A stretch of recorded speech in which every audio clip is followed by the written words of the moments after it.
بسم الله الرحمن الرحيم. إذا زلزلت الأرض زلزالها وأخرجت الأرض أثقالها وقال الإنسان ما لها يومئذ تحدث أخبارها بأن ربك أوحى لها يومئذ يصدر الناس أشتاتا ليروا أعمالهم فمن يعمل مثقال ذرة خيرا يره ومن يعمل مثقال ذرة شرا يره. صدق اللہ مولانا العظیم. سامعین گرامی، آخری پارے کی ایک سورت زلزال آپ کے سامنے تلاوت کی ہے. یہ سورت اگرچہ اپنے موضوع کے اعتبار سے قیامت اور قیامت کے بعد کے واقعات کی طرف نشاندہی کرتی ہے، لیکن در حقیقت ہمیں یہ سورت ہماری اپنی زندگی میں کیے جانے والے کاموں اور کہی جانے والی باتوں کے بارے میں رہنمائی کرتی ہے. اس لیے اس سورت کی اس آیت کو ہم بطور خاص سمجھنے کی کوشش کریں گے، جس میں رب ذوالجلال نے ہمیں ہر قدم اٹھاتے ہوئے اور ہر بات کہتے ہوئے محتاط رہنے اور اس کا خیال رکھنے کی تعلیم دی ہے کہ جو بھی انسان کرتا ہے یا جو کہتا ہے. کائنات کے رب فرماتے ہیں کہ اذا زلزلت الارض زلزالها، جب زمین کو بہت برے طریقے سے ہلا دیا جائے گا، یعنی خوب جھنجھوڑ کے رکھ دیا جائے گا اسے، اور جب اس پوری روئے زمین پر ایک عظیم زلزلہ برپا ہو جائے گا، ہر چیز تلپٹ ہو کے رہ جائے گی. وَأَخْرَجَتِ الْأَرْضُ أَثْقَالَهَا، تو اس موقع پر یہ زمین اپنے بوجھ نکال دے گی. وقال الانسان ما لها، اور جب یہ زمین اپنے بوجھ نکالے گی اور انسان اس کو دیکھ کر سن کر بے اختیار کیا اٹھے گا کہ اسے کیا ہو گیا ہے. ما لها، اس زمین کو کیا ہو گیا ہے. یومئذ تحدث اخبارها، اس روز یہ زمین تمام خبریں بیان کر دے گی. بِأَنَّ رَبَّكَ أَوْحَى لَهَا، اس لیے کہ اس کے تیرے رب نے اسے حکم دیا ہوگا.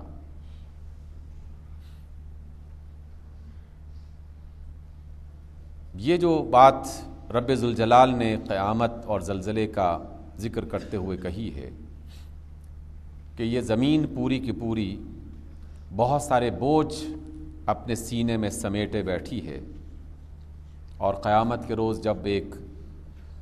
عظیم زلزلہ برپا ہو جائے گا تو یہ زمین اپنے رب کے حکم سے خبریں بیان کرنا شروع کر دے گی. نبی رحمت علیہ الصلاۃ والسلام کی جن کی زبان کے ذریعے سے ہم تک یہ آیات پہنچی ہیں، وہ اس آیت کی تفسیر بیان کرتے ہوئے خود ارشاد فرماتے ہیں کہ یہ زمین اس روز بتائے گی کہ کون سے آدمی نے کون سا کام اور کون سی بات کس وقت اور کہاں کہی تھی، اور کون سا کام کس وقت اور کہاں کیا تھا. تو یہ زمین ہمارے سب کاموں اور ہماری سب باتوں کی رازدار ہے، اسے اپنے سینوں میں محفوظ کر رہی ہے، اسے ریکارڈ کرنے کا پورا زبردست اہتمام کیا جا رہا ہے. اور جب یہ سب چیزیں اس زمین میں دفن ہو رہی ہیں اور قیامت کا دن آ جائے گا تو اللہ رب العزت کے حکم سے یہ زمین بول پڑے گی، اور زمین کا ایک ایک حصہ، ایک ایک گوشہ اور اس کے اندر موجود ہر ذرے کے اندر یہ طاقت اللہ رب العزت پیدا کر دیں گے کہ وہ ہم انسانوں کے اعمال اور ہم انسانوں کی باتوں کی گواہی دینا شروع کر دیں. اور آج کی دنیا جس میں ہم زندہ رہ رہے ہیں، اس میں یہ بات قطعی طور پر غیر معقول یا نہ سمجھ میں آنے والی نہیں ہے، کیونکہ انسان نے اپنے انتہائی محدود علم کے باوجود یہ قدرت حاصل کر لی ہے کہ وہ زمین ہی کے ذرات میں سے کچھ خاص قسم کے ذرات کو جمع کرتا ہے اور اسے ایک خاص طریقے سے پروسیس کرتے ہوئے ایک ایسی چیز بنا دیتا ہے جسے ہم لوگ میگنٹ کہتے ہیں، مقناطیس کہتے ہیں۔ اور یہ مقناطیس اتنا باریک بین اور اتنا قوی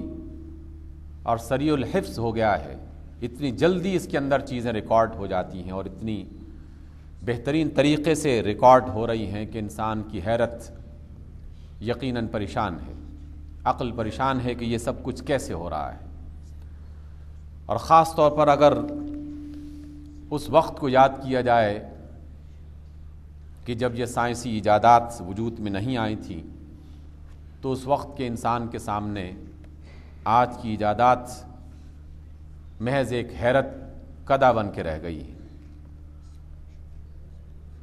کہ ان ذرات کا ایک چھوٹا سا مجموعہ جو چند سینٹی میٹر میں انسان جمع کرتا ہے اور اس کو ایک خاص طریقے سے بٹھا دیتا ہے، وہ اتنا طاقتور ہو جاتا ہے کہ کئی کتابیں اس کے اندر محفوظ کی جا سکتی ہیں، کئی گھنٹوں کی باتیں اس کے اندر ریکارڈ کی جا سکتی ہیں، اور بے شمار مناظر، بے شمار تصویریں اس کے اندر محفوظ کی جا سکتی ہیں۔ یہ ذرے جو انسان نے اسی زمین سے حاصل کیے اور پھر اس سے یہ آلہ بنا دیا، اللہ کی قدرت کاملہ کی بنا پر یہ پوری کی پوری زمین ایک بہت بڑی چپ کی صورت میں قیامت کے روز کام کرنا شروع کر دے گی، اور ہم سب کے اعمال اور ہم سب کی باتیں اس قیامت کے روز بتانا شروع کر دے گی کہ فلاں بندہ فلاں وقت میں یہ بات کہہ رہا تھا، فلاں جگہ پہ یہ بات کہی جا رہی تھی، فلاں بندہ فلاں کام یہ والا کر رہا تھا، فلاں وقت اور فلاں جگہ پہ یہ کام کیا جا رہا تھا۔ اس آیت کا انتخاب میں نے بطور خاص آج کے دن کے لیے اس لیے کیا کہ ہمارے عقائد میں، ہمارے اعمال میں، ہمارے طرز عمل میں، ہماری فکر میں، اور ہم سے مراد پورے انسان بھی ہیں، اور انسانوں کے بعد پھر امت اسلامیہ بھی اس کے اندر شامل ہے، بطور خاص امت اسلامیہ، عمومی طور پر سارے کے سارے انسان، وہ کچھ ایسی غلطیوں میں مبتلا ہو چکی ہے یہ امت اور یہ انسانیت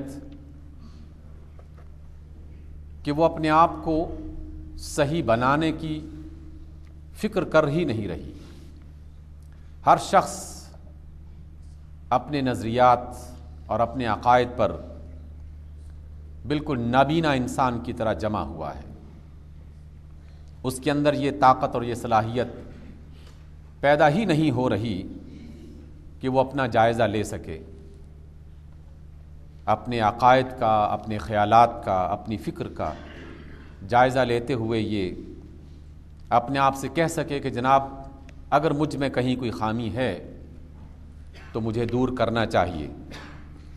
اور اگر میں اپنے اعمال اور اپنے اقوال کے ذریعے سے، باتوں کے ذریعے سے کوئی غلط کہہ رہا ہوں تو مجھے اس کو صحیح کرنا چاہیے۔ ہر شخص اس بات پر جمع ہوا ہے جو وہ اپنے آباء و اجداد سے سنتا آ رہا ہے، جو اپنے خاندان کی بنا پر دیکھتا آ رہا ہے، اور دنیا میں جہالت اور گمراہی کا سب سے بڑا ذریعہ یہ بنتا رہا ہے کہ ہم تو وہ کریں گے جو ہمارے آباء و اجداد کیا کرتے تھے، ہم تو وہ مانیں گے جو ہمارے باپ دادا نے کہا تھا، ہم تو وہ کریں گے جو ہمارے باپ دادا ہم سے تقاضا کرتے رہے اور جس کی تعلیم دیتے رہے۔ دنیا بھر میں جہالت کا یہ منبع رہا ہے، مرکز رہا ہے۔ تورات اور انجیل اور قرآن اس بات کی شاہد ہے، گواہی دے رہی ہے کہ جب بھی کسی نبی نے اپنی قوم کے پاس آ کے یہ کہا کہ لوگو یہ راستہ درست نہیں ہے بلکہ وہ راستہ درست ہے جو اللہ کی طرف سے بتایا گیا ہے، تو اس کی قوم نے صرف یہی بات کہی کہ ھذا ما وجدنا علیہ آباءنا، نہیں جناب ہمارا راستہ درست ہے، اس لیے کہ ہمارے باپ دادا اسی راستے پر چلتے آ رہے ہیں، ہم نے اپنے آباء و اجداد کو یہی کرتے دیکھا اور یہی کہتے سنا ہے، ہم اس کو بدل نہیں سکتے۔ یہ جہالت کی اساس ہے۔ اس لیے انسان کو جو عقل سلیم عطا کر رکھی ہے، علم کو حاصل کرنے کے ذرائع عطا کر رکھے ہیں، اس میں ہر لمحے اس بات کی گنجائش رہنی چاہیے کہ جہاں کہیں بھی اسے صحیح اور درست بات ملے اس کو قبول کر لے، اور اس کو قبول کرنے میں کوئی دریغ محسوس نہ کرے، کوئی عار محسوس نہ کرے، کوئی پریشانی محسوس نہ کرے۔